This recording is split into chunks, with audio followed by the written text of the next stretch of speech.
Today we're going to be joined by Deb Everhart, who is the Chief Strategy Officer with Credential Engine. Credential Engine is an organization that many of us are familiar with. It does a lot of work around improving transparency around credentials of all types, degree and non-degree. And today we'll be getting a good taste for the whole range of credentials out there that many of us who I guess have been with the NCRN for many years are probably familiar with a lot of the basic terminology, but we'll be able to dive into a great report that they just published, this 2025 County Credentials Report, Understanding the Scale and Complexity of the U.S. Credentialing Landscape. To discuss the report, we also have Chris Mullen. Chris Mullen is the Strategy Director for Data and Measurement for the Lumina Foundation. Lumina Foundation has been a longtime supporter of the NCRN, and we're always very grateful for them, both as a funder and as an intellectual collaborator and participant in the network. So we're thrilled to have both Deb and Chris on the webinar today. So I'll go ahead and turn it over to Deb. Also, I'm going to put a link to her PowerPoint presentation in the chat so you all can follow along. It is pretty dense, and if you want to have it up on your web browser outside of Zoom, and you want to follow the links from there, that might be helpful. So I'll go ahead and do that now. Thank. Thanks, All Kyle, right. and thanks everyone for Thank being you, here, Deb. for listening in. Um, just in case anyone here is not familiar with Credential Engine, we're a nonprofit, and our mission is credential and skill data transparency so that people can be empowered with the information they need to find the right learning and career pathways. And this report um, that we're talking about today is a part of our mission because our mission really has three parts. One is policy and advocacy, and the other two are two technologies, CTDL and the registry. So, with regard to policy and advocacy, we literally work on policy at the state and federal level. And more broadly, advocacy in terms of why credential transparency is so important. Lumina has been a long time backer of this whole movement around why credential transparency is important, and Chris is going to speak to that in a moment. We've been very, very grateful for that backing over the years. And with regard to the technologies, I'll talk about that more toward the end in terms of the connection between counting credentials and having credentials in the registry. The two technologies that we provide that are open source, openly available, are the Credential Transparency Description Language, which is a schema of over 1,400 terms and properties for a common definition and description and link data structure for credentials and related information, courses, programs, skills, quality assurance, pathways, jobs and occupations, outcomes, all represented in the common data structure of CTDL, and the registry where data that's in CTDL is publicly available for everyone to use. So that's the broader context in terms of Credential Engine and what we do. This counting credentials report we've done a number of times before. The 2025 report is the result of over a year's worth of planning and execution and rollout in terms of making this the best and most comprehensive report we've ever done, but frankly, honestly, the best report about credentialing in the US that has ever been completed. It's a massive amount of work, and we got a lot of experts supporting it. Our total in this new version of the report is that there's 1.85 million credentials offered in the US from over 134,000 providers. And this is a huge investment in the US, $2.3 trillion total. So it's important just in terms of the sheer scale and investment. But I'm going to turn it over to Chris to say a few other words about why it's important and relevant. Thank you, Deb, and thank you everyone for being here today. Thank you, Kyle, for the introduction and the opportunity to be a part of NCRN. This community has been really important to the field for as long as it's existed. And then we're all standing on the shoulders of giants, right? This work itself started back a long time ago. When Lumina, from our perspective, we set a goal for ourselves and for our nation to direct our funding about increasing educational attainment in the country. And at that time, the only data we had was for degrees. And we recognized that we need better data and better information on credentials of value. And we're part, Lumen was part of work. I was part of work around Gemina early on, which was trying to add new data elements to federal surveys like the American Community Survey or others. In that area, we've been able to, the federal government added data on certifications in 2018 to the CPS ASAC data set. We continue to work to try and get certificates and other data collected so we can honor and validate the lived experiences of individuals who are going through not just college as we traditionally think of it, but these other opportunities. And so this work is really an extension of it and it helps us to really understand what's happening because absent this report, we wouldn't know anything about how many certificates, certifications, badges, micro-credentials are out there at all. So, its importance really is it gives us the data we need that we've never really had before. And they can't understate the importance of having access to data. Particularly, I think more and more people understand that at this point in time, given recent evolutions and the way the country thinks about data. And so just really appreciative of the opportunity at Lumina to continue to support this work in whichever ways we can, that of the NCRN, and many of you on this call who are our partners, doing all we can to make sure that learning works for the learner in the field. So with that, I'll turn it back to you, Deb. Thanks, Chris.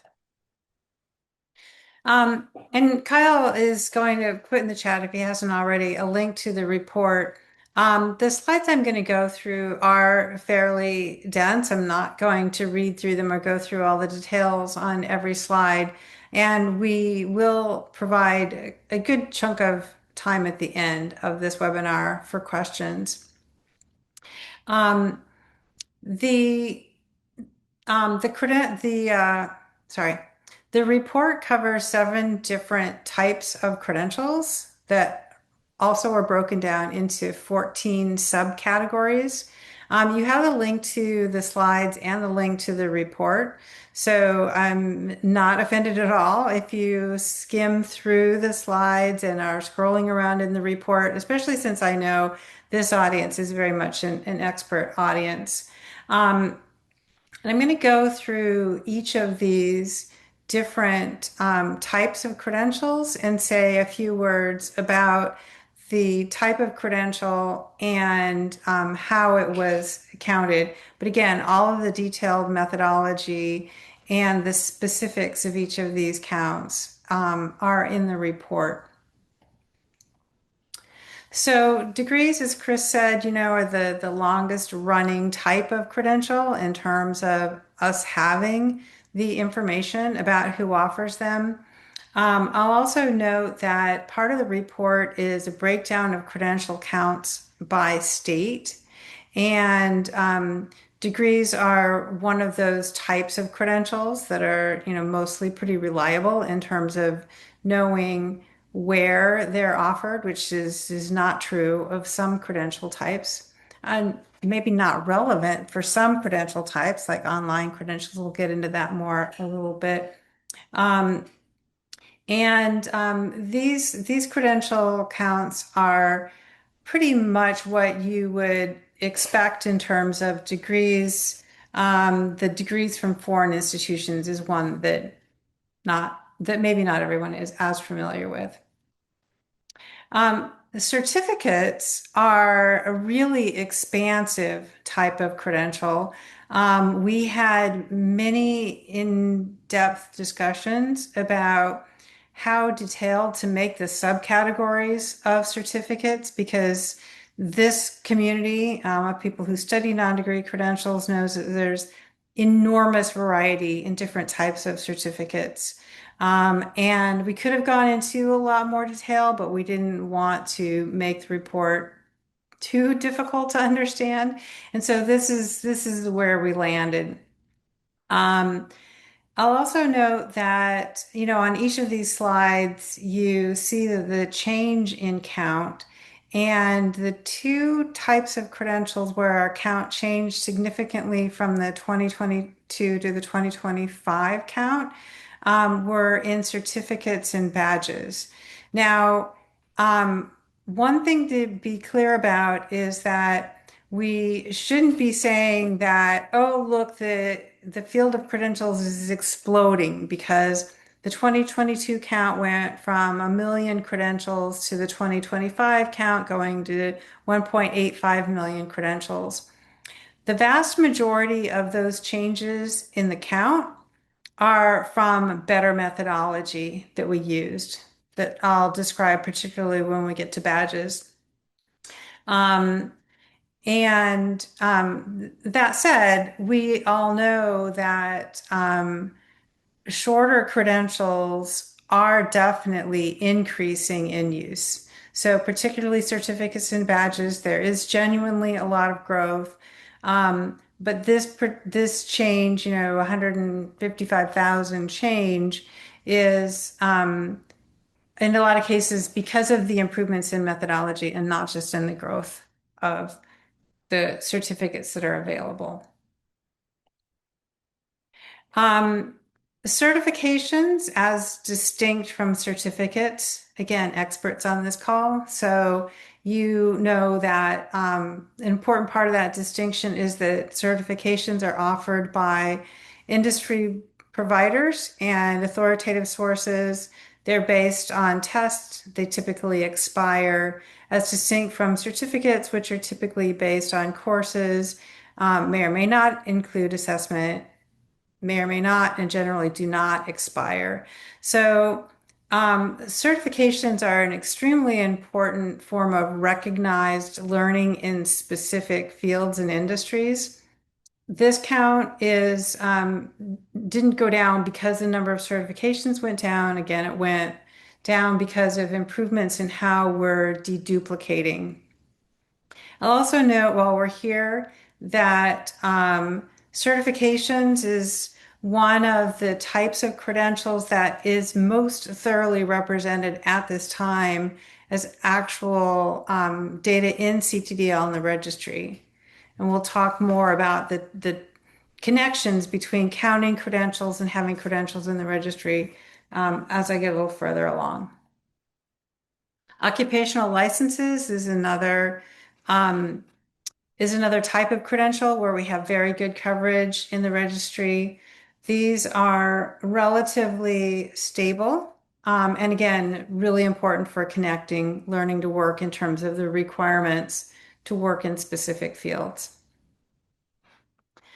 Secondary school credentials, you see some changes here in the numbers that are really more about how we changed the methodology a bit in terms of how we're counting secondary credentials and how we split out secondary seals and endorsements as a separate subcategory of credentials.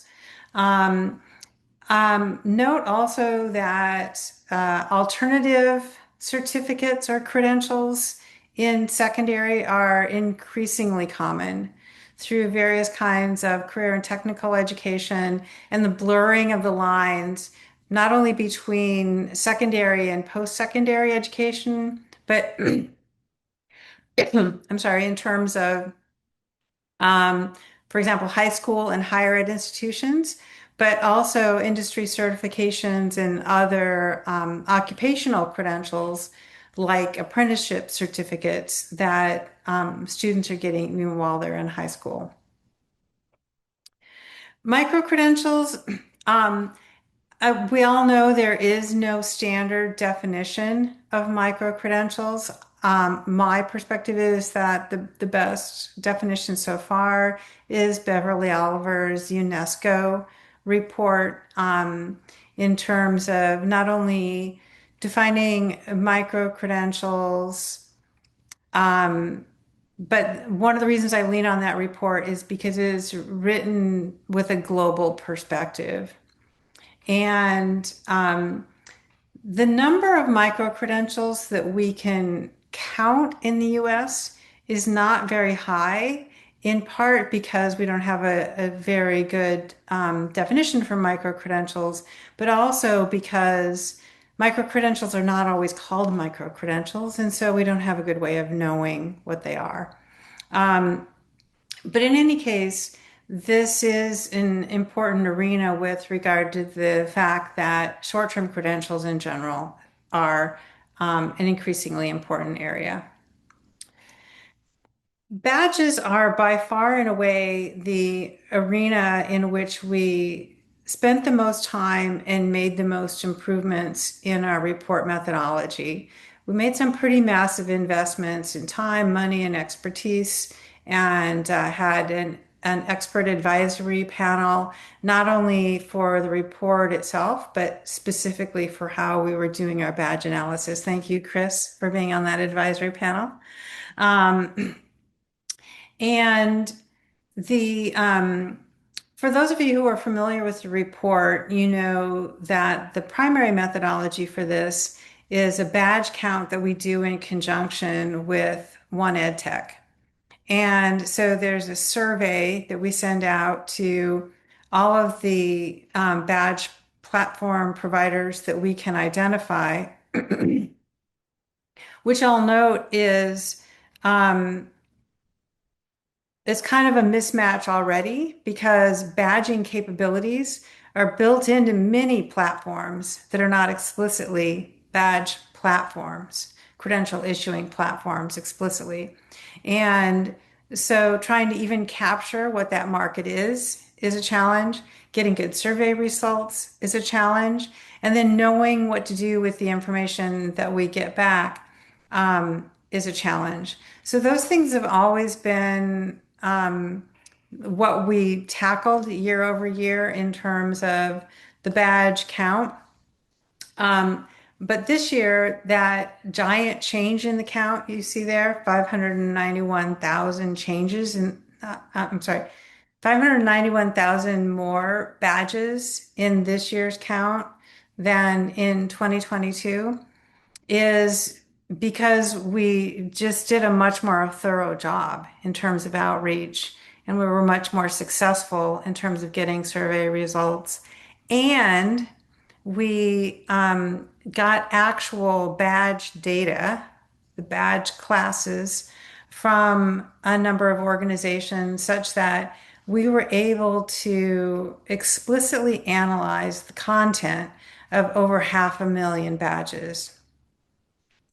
The that let us do one of the things that we've always wanted to do, which is explore whether or not there's duplication between the badge counts and other types of credentials. It's always been a pet peeve of mine of the report that in our prior methodology, because a badge can represent another type of credential, right? You can receive a badge for completing a certificate, for example, right? So I've always hated the fact that I knew there was overlap there and we never knew how much.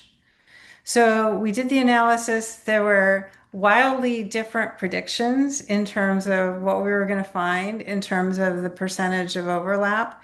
And after evaluating 500,000 badges, we found that the overlap was actually single digits percentage, which we then factored into the count. That became part of the estimation.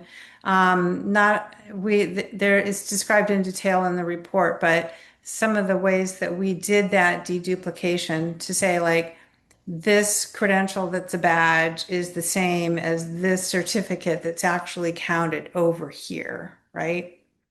Um, and um, so anyway, the we now have a better handle on that, but it's a constantly changing arena. And one of the things that personally really delighted me as someone who's been involved in the Open Badges movement from the very beginning is to see the immense variety of what badges actually represent. They credential everything from, passing a test to engaging in a community activity to earning a certificate or a degree, a certification, a component of a license, a specific skill on the job assessment. All of these different things are included in badges as credentials. And I would say that although we analyzed US badges when we did that detailed analysis, I think that globally, because the One Ed Tech survey is a global survey, the variety is even more. Because in some cases, there's entire countries that have badging initiatives. So that number that you see at the bottom, the 1.7 million badges offered globally, and 320 million badges that are the achievements that have actually been awarded to people. So this is an incredibly rich arena, and we're really happy with being able to bring more clarity to this part of the credential count, albeit still only partial clarity. Chris?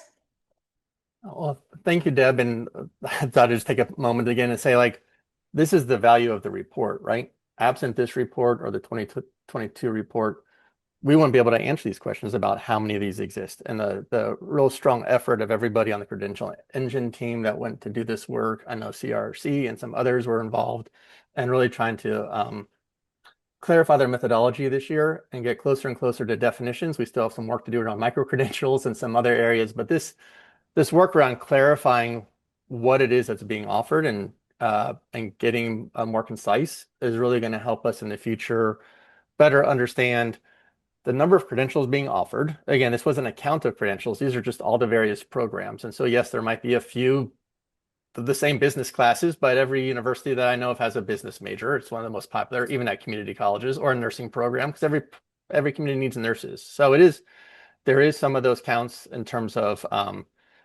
duplication of what's offered, but it's important to also recognize that there are providers offering those in the communities that need them. And so I know it's always been a point of conversation among this group. In all the years of my participation, we've had those that have been with us for a while, that conversation, but this count of all the credential basically programs, for lack of a better term, being offered is really critical and important for us to know about as we talk about the magnitude of them.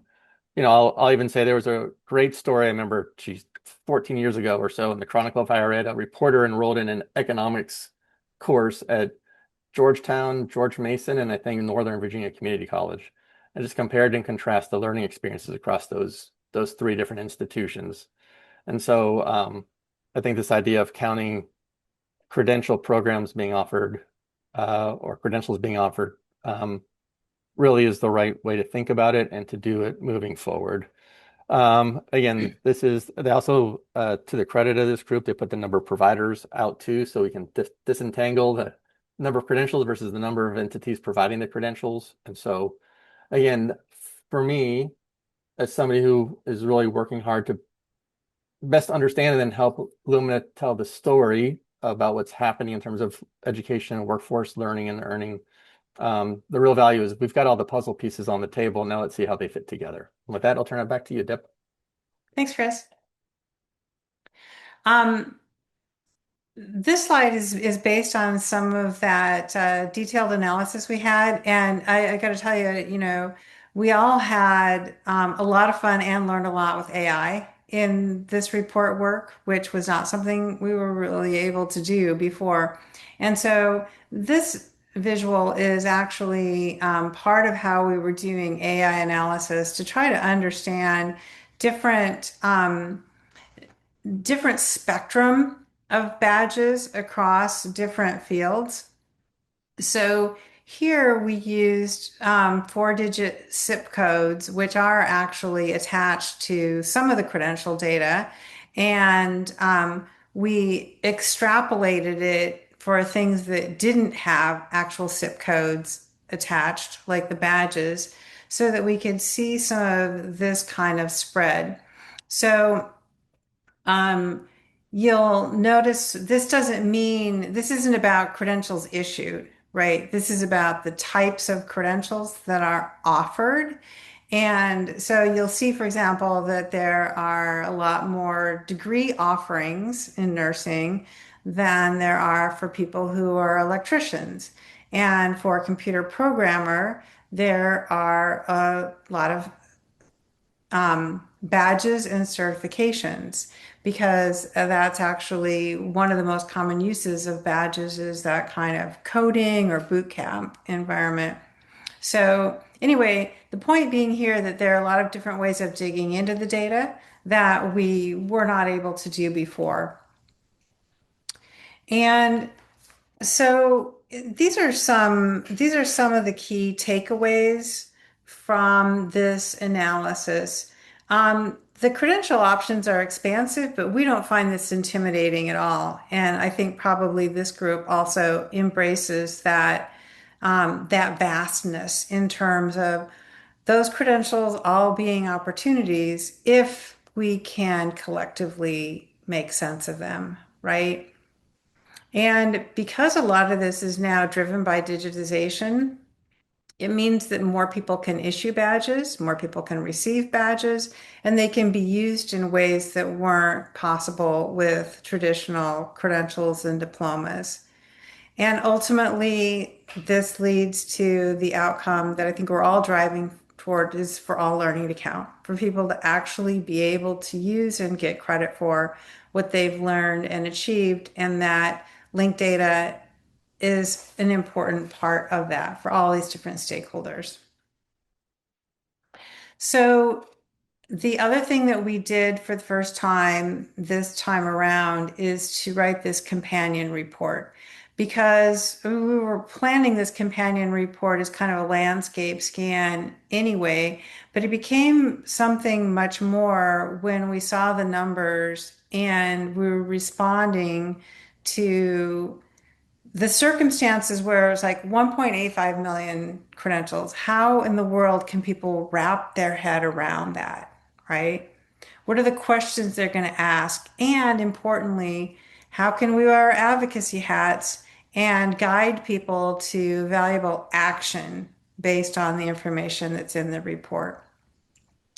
And so this in context adds context in terms of how we know more now than we did before about how these credentials actually function, what they cover, and in particular, the role of digitization in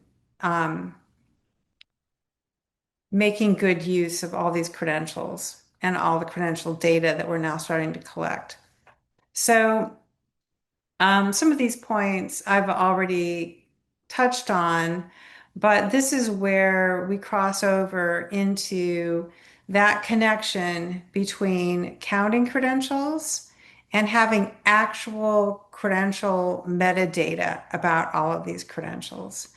All of the prior versions of the report up to 2022 have been more about just being able to depict this landscape in some way, to have some way of grappling with the size and shape of the different credential types. Now we're in a situation where there's actually much more we can do with this credential data in actually getting all this data into CTDL and making it machine readable as well as humanly readable and ready to be used by AI applications of all sorts. So that's also our mission at Credential Engine is to use linked open data to represent all of these different types of credentials. So what comes next? These are really the calls to action. How do we take this 1.85 million credentials and make it transparent and visible so that we can actually see and analyze structured data across this entire ecosystem? In order to do that, we need consistent and open ways of describing all of these different credentials. That's the purpose of the CTDL schema, and then publishing that resulting credential data. That's the purpose of the credential registry. Under published credential data there, you'll see a reference to CTIDs.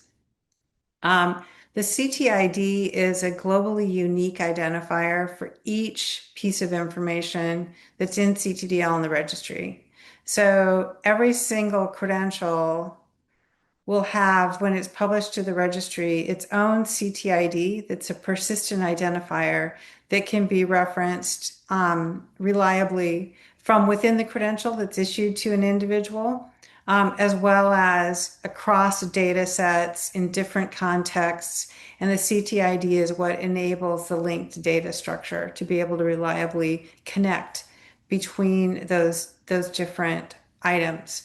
But importantly, the CTIDs apply not only to the credentials, but also to programs, courses, providers, quality assurance organizations, jobs, pathways, all have CTIDs so they can all be reliably connected to one another. So that's the next point, really, is that even if we had all of those 1.85 million credentials in the registry with their own CTIDs, it's really not that valuable until you start connecting it to other types of data. Um, how do you know what courses a person took in order to get those credentials? How do you know what skills are in those courses? Do those skills actually map to jobs? Do they put someone on a career path?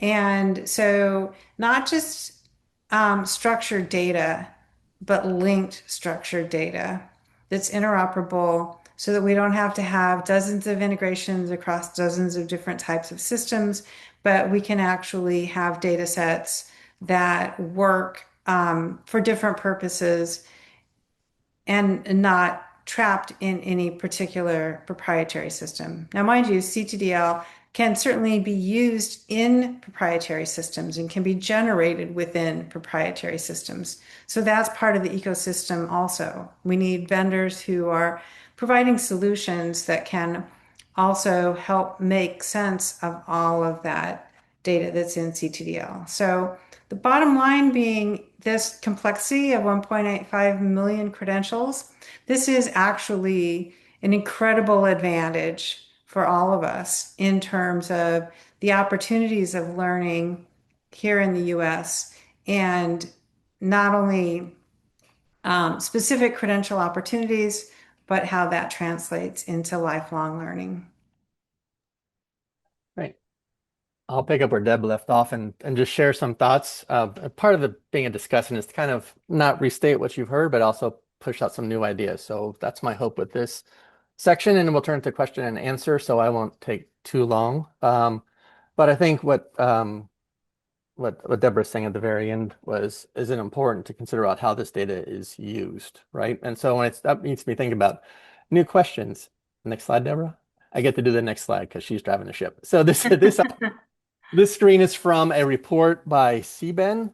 We had the opportunity to work with them, and they worked with a number of different community colleges to really understand the connection between some math work and the skills employers wanted. And as a part of that, what they did is they took a college algebra course and they deconstructed it to how many different skills or tasks that, depending on, again, this is where terminology gets a little fun. We'll call skills and tasks interoperable here, that somebody in college algebra needs as compared to high school algebra, high school geometry, and algebra 2 in high school. And so this chart depicts that, right? It shows that by and large, when you get to college algebra, you need to learn a lot more new content in about half the amount of time than you do when you're in high school, which might contribute to some of our challenges we have currently in college algebra, being what they call a gatekeeper course or a barrier to further student success. And when they unpack those 215 different, skills, we'll say, quadratic formulas or whatever it might be, they found that, like any good curriculum mapping, actually you kind of reintroduce concepts to show how they tie together. It's like curriculum mapping and scaffolding. That 71 were in algebra or earlier. So some of the skills somebody should have learned beforehand, but 144 were were newer skills that they had to learn.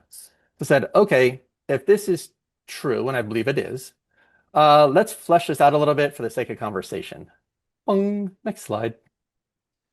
And I said, okay, if one college course, college algebra, has 144 new skills, not the skills that they're supposed to still remember from before. So I took the smaller number, the 144 rather than 215.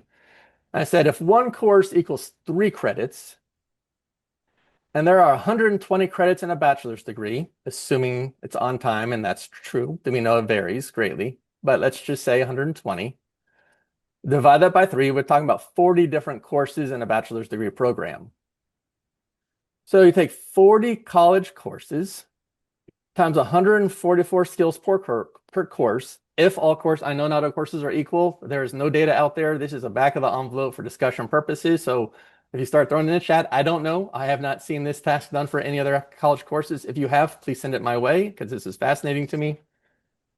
Essentially, we wind up with 2,880 skills in a bachelor's degree program. So that bar chart you saw beforehand where like there's a bunch of badges or skills or things like that in very small counts of maybe degrees or certificates, I guess that would make sense, right? Because I was a teacher. I got my master's degree in curriculum instruction at Teachers College and spent a lot of time in curriculum development. And we know that good teachers actually in K-12, it's not required in higher ed, but you have knowledge, skills, and abilities. And every day when you go into class, you have a lesson plan that says, what are we going to learn, what are we going to know, and what are we going to know how to do, right? Those are technically skills taught every day. So if we use that definition and back it out a little bit, we have this 2,888 skills in a bachelor's degree. So bong, next slide, please. Oh, it didn't show up. Oh, my bars aren't there for some reason. All right, I guess Google doesn't like PowerPoint. You know how it goes when you try and translate slides. Oh, that's my bad. Sorry, Chris. That's okay. No worries. We can all imagine here that you see these great horizontal shaded bar charts. One goes 1 for a bachelor's degree, 40 for college courses, and a bar at the bottom goes all the way across. So I did this just to try and put it in context because when I first saw these slides, and we talked about them a little bit, what we found in this new way of presenting it, that one chart before really struck me. And I said, well, I know, especially in this space, there's some consternation about equivalence and the credit hour and things like that, but somehow we need to make all this stuff, all the puzzles pieces on the table make sense. And we have to have them fit together for stackability, portability, and for students to be able to move through and to educate different educational milestones. It's just a requirement for students. And so this is an attempt to do so. So it's not surprising, and one would imagine in the future, as this count continues to grow, that the number of credentials, be they badges or micro-credentials or however they are quantified, or skills moving forward, will far exceed the number of degrees. That's my point, right? And far exceed the number of courses. That's because these courses and degrees contain so much information in them. And so this is my attempt to kind of see if I can spark some dialogue with all of you about how to unpack this idea a little bit of what we learned today. And again, this is why it's so important for this report to come out for us to actually be able to see yes, and maybe Legos, I thought about this, are better than puzzle pieces, right? Because in Legos, you have the little doodads, what we call them, my family did, the little 1x1 pieces. And then you have the bigger 4x1s. Then you have the 8x2s. And you build these great things, if you had kids, then Jago or whatever, all the sets. I have 3 boxes of Legos in my garage that we start to build these things together, right? And so that's really what this report allows us to do. It is all the individual Lego pieces possible. And now the question is, how can these be put together and built to really meet the needs of learners and our employers and our country to maintain its national competitiveness. So with that, hopefully that sparks something. If not, ask other questions. I'll turn it back to you, Kyle, to open it to the floor. Thank you, Chris. Actually, I might be able to share my. I just pulled up the. Yeah, I can stop sharing, Kyle. Yeah, I'm gonna. Do you stop sharing? There we go. Do you see my So there you can kind of see the Hey, equivalent. Kyle, while you're pulling that up, I see John Ponderwhite from CREC in the attendees. Hey, John, I couldn't see who was here before, and there may be others of our colleagues from CREC and others who contributed to this report. And I just wanted to explicitly thank you. Mhm. Thanks, John. Yeah. No, yeah, there was actually an impressive number of contributors, and I think it's grown significant. The project has grown significantly over the years with now that we have one ed tech contributing the badge data, right? Yeah. So this is obviously all very interesting. Not a ton of questions have come into the chat yet, so I'll ask one of my own while people start brainstorm some ideas. Um, I guess this is something that I feel like I kind of know, but for the benefit of the audience, one thing that some might wonder about is, you guys have come up with this count of 1,850,034 credentials. Why is there not an appendix, on your website that lists with a file with 1,850,034 lines listing all these credentials? Because this would, if such a thing existed, a yellow pages of credentials, we can think of a lot of different applications of that. For example, the application that comes to mind immediately for me is you could use that on workforce surveys to kind of pre-populate or create probably wouldn't be a drop down with 1,800,000, but an autocomplete function or something to assist with deduplication. There could be real value to researchers in having that master file. So could you speak a little bit to why there's not a master file? Like I said, I'm a, if people read the report, there is some stuff that goes on around extrapolation in some areas of credentials, but maybe you could speak a little bit to why we don't have that master file, so to speak. Well, no, Kyle, I love that you're leading with this question because this is the BHAG of the credential registry, Mhm. is to have all of this data actually in the registry. Now, let me give us all a reality check because I'm like, okay, now we're done with the count. Now let's just get all this data in the registry, right? Mhm. So first of all, of that 1.85 million, bracket off a million. Those are the badges. That's Yeah. the badge number that's included in this count. And for a variety of reasons. The badge data is just more complicated. It's messier. In some cases there aren't clear owners. Like, is that badge owned by an instructor or is it owned by the school? Um, uh, Sometimes it includes even the credential metadata includes PII because it's like Mrs. White's high school badge, right?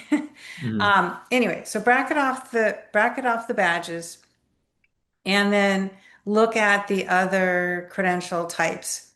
Um, since we finished this report, we did actually get a lot more itemized data sets. And we also, Credential Engine now has what we call the Open Initiative, which is where we can find reliable, authoritative public data sets. We publish those credentials to the registry.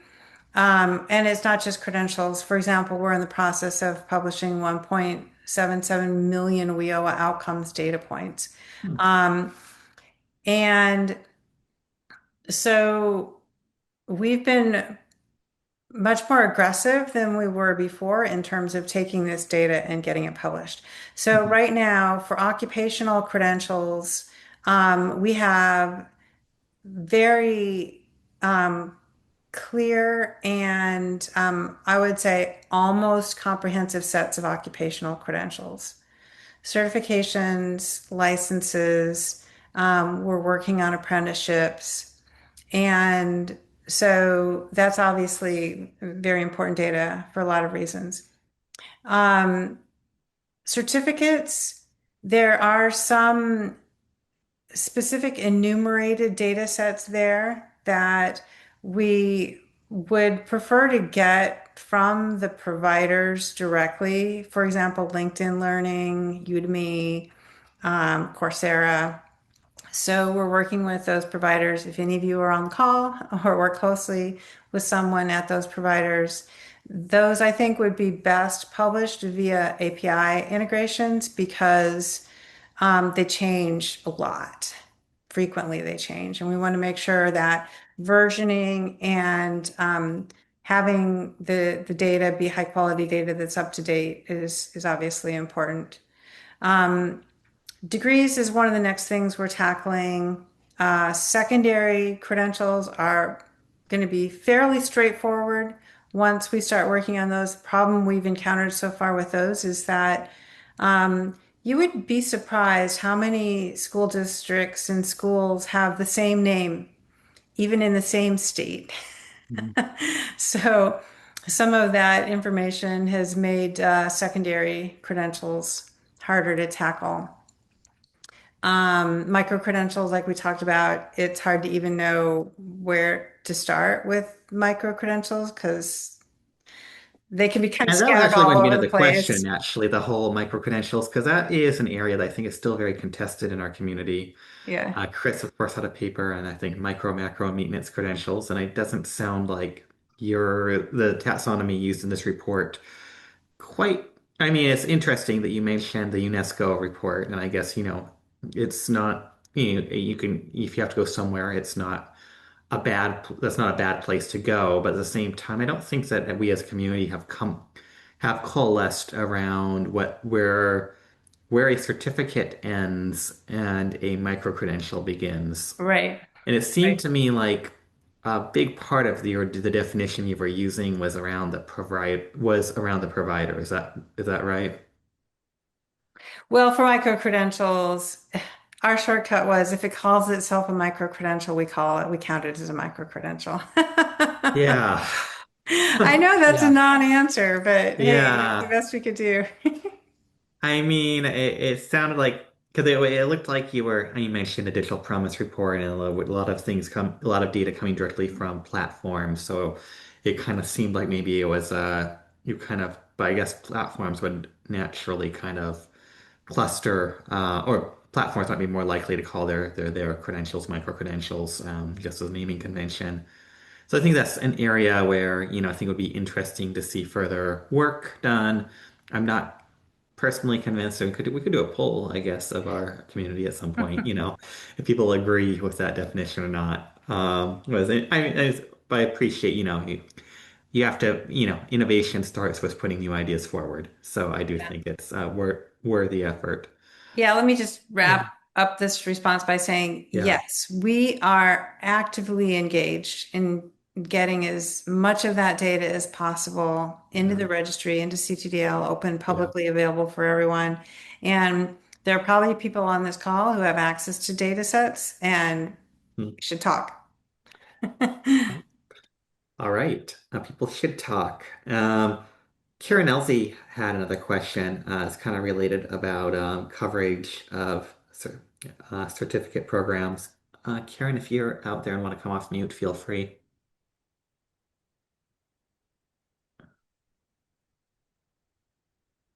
Hi, Kyle. Yeah. I was just curious, Deb, thanks. It was great information. What about the certificates from, professional associations that are offering them maybe for continuing education, maybe not? They tend to call them certificates. They might call them micro credentials. Was that included in this count, or how do you envision that in the future? Yes. So that's included in this count. Those are John Ponder can speak up here because I'm going to dramatically oversimplify, but those are roughly rolled into course completion certificates, even though they're not always explicitly about completion of a course. Um, and honestly, there are so many different providers of certificates that just don't have any publicly available information. John Ponder, do you want to elaborate on that? Sure, I'm happy to. Our certificate data comes from both iPads and the national ETPL sets, which we deduplicate across. So we have certificate data coming from both of those, if that makes sense. Certification data, of course, comes from and does include professional uh, associations and stuff, is included in the certification data, which comes from Certification Finder as well as several other certification aggregators and some of our own research and digging around the internet, seeing where people have certifications in the US. I hope that answers the question. Yeah, that helps. I guess I was looking more at professional associations not associated with certifications, Mhm. but are offering certificates that wouldn't fall under Title IV or necessarily on ETPL. They would be for professionals in the field. Yeah, we do have non-Title IV certificates in the data set. What's fascinating to me in this whole conversation is like we had this whole, as a country, a non-credit conversation in the 60s and 70s with federal agencies and everybody involved. And their answer to a lot of this was like a continuing education unit, right? And we don't use that, but that's a unit of learning that's kind of gone by the wayside, but it kind of fits into a lot of this stuff that I'll anyways, it's a struggle, Cal, to your point beforehand, and I mean, I wrote that I was asked to write a paper, wrote a paper, tried to figure it all out. And not that I got the answer right at all, right? But it's also understanding the history of what we have and where we are moving forward. I think my hope, I think, is that we get through conversations like this and people sharing more data and more information as we get tighter and tighter and better definitions around what things are, so we can actually have a good understanding of what things are and what things aren't. And that's okay if they're not something, There are private companies that call something whatever, and that's great. One of them has like a trademark on it, so you can't even use that word, right? And so it's yeah, right. I mean, so it gets a Mhm. little bit. So it's like this balance, right? Of how do we honor and acknowledge all the work happening out there, and at the same time get to some kind of consistent, constant definition, right? And this is the thing. Like, anyways, we can go on and on, but we just have to. Yeah, I mean, I don't want to hijack the conversation No, too far in the direction of skills, which no. would be a little bit of conflict of interest as where my team at GW has been going these days. But it is, I mean, I think it's an interesting point you raised, and I'm going to invite Donald Staub to jump in a second, based on some of the questions in the chat. But how how detailed do you want to get? You have this world of skill taxonomies that range from ONET, which only has really a handful of cross-functional skills, down to Lightcast, which has, I think, tens of thousands. I think it was over 16,000 recently. And you go through that skill taxonomy, you go like down to culinary arts, and it's like cake baking. And within cake baking, there's literally a skill for fondant. Cake deck, all these different types of cake decoration are individual discrete skills. And yeah, so Donald, you asked about the 2880 skills that we would get out of a baccalaureate degree. Donald, if you want to join us. Thanks, Kyle, and thank you for this great presentation, great conversation. Mhm. Actually, Kyle, you just took it in the same direction I was going to go in, which is to your last webinar about about the databases, the skills databases for employability. But actually, I was just thinking, when I wrote that comment, is that here in Turkey, just to give you a little context, we're very close to moving from a 4 year to a 3 year degree because the powers that be believe that you could get enough skills to become employable within a 3 year period. Mhm. And so, that's why I'm thinking, this notion of like, are we really overkilling the skills that we're giving to the learners? And is there a way to reduce the actual number of skills that someone would pick up in a degree program or in any kind of a program to get them employed? I mean, isn't that the bottom line? We're talking about employability. Isn't that really the direction we're going in when we're talking about these different certifications or degrees or whatever we're talking about? So that's what's behind me. And then I'll add this, Kyle. Uh, a great influence on my thinking has been Rupert Ward, who we've been working with for about 3 years now. And I think he was on your program a couple of years ago. So I think you're familiar with his work around skills and turning learning hours into skills hours. And so we've been working with him for some time now, and it's been really useful for us here on this end. So I'll stop talking. So thanks for letting me talk, though. No, Donald, you bring up a really important point, and it kind of gets to the history of the college curriculum and why we have what we have in part. In part, it's learning theory, right? There's some ideas that if you have to introduce a skill more than once, and so that's why it might show up in more than one class. It's kind of like we're building upon this and reintroduction of content. So I think it's you can't fully say you learn a skill once, that's it, and we go, right? It also gets to learning styles. Some people needs to learn. I put up a little thing. This is my curriculum scaffolding days back when I worked in K-12, and so you can't fully say you learn a skill once, that's it, and if you learn it once, you never learn it again. However, that's kind of what we do, which is like teaching to mastery is so very important. I'm a huge believer in teaching to mastery. Just from the evidence it presents, it's harder, but it's really important actually, and allow students to move at a faster pace. Chunking down to a 3-year or a 2-year degree, what you think you can get into 4 if you try and get rid of skills, that gets very difficult for a number of reasons. Politically, because faculty are oftentimes of the curriculum, and so if you're trying to do that work, there have been efforts. I worked in Florida state government for 5 years.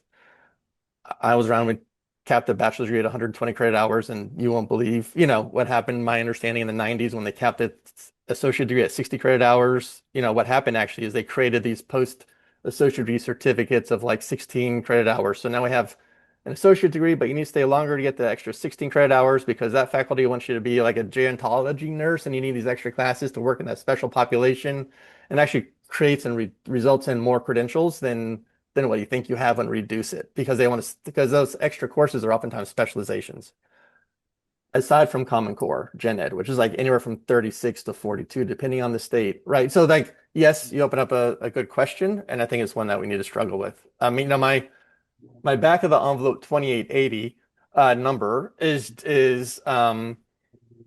just context, and it might not stick. Who knows moving forward, right? But it's like from our end to add to the conversation, like how do we start thinking about these pieces coming together? Because we hear oftentimes if stackability and portability, if you get these couple skills, it's good, or this skill's great. Well, if you're charging $100 per skill, but you're charging $100 for class, which one's more affordable? So it has all these threads that you start to pull apart once you start to understand it, right? And I'm not saying I don't have a value statement either way. My job is to look at the data and help make good decisions, right?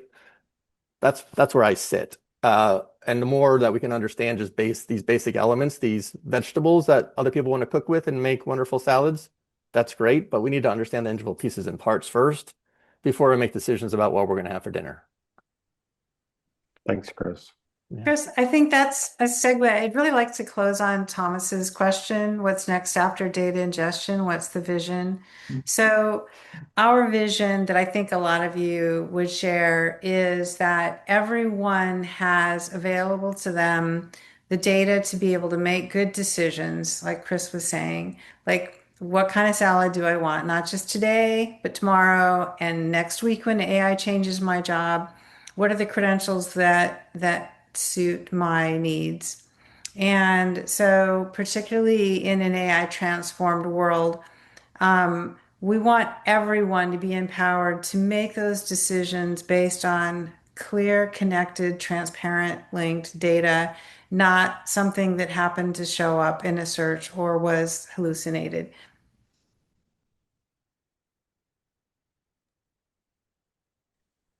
So it is 3 o'clock, so I think that we can pause here. But this has been a great conversation, a lot of great ideas. Always interesting to see how this report series from Credential Engine has evolved over the years. So our next webinar next month will be with Hanim Saleh. And Hanim, I'm sorry we didn't quite get to your question in the chat there, but you'll have the floor next month. Hanim Saleh, by the way, is a Fulbright scholar from Malaysia who has been working with my team at GW over the last several months and will be presenting some of her work about kind of comparative approaches to thinking about non-degree credential quality. So we're looking forward to that. In the meantime, thank you so much to Chris and Deb.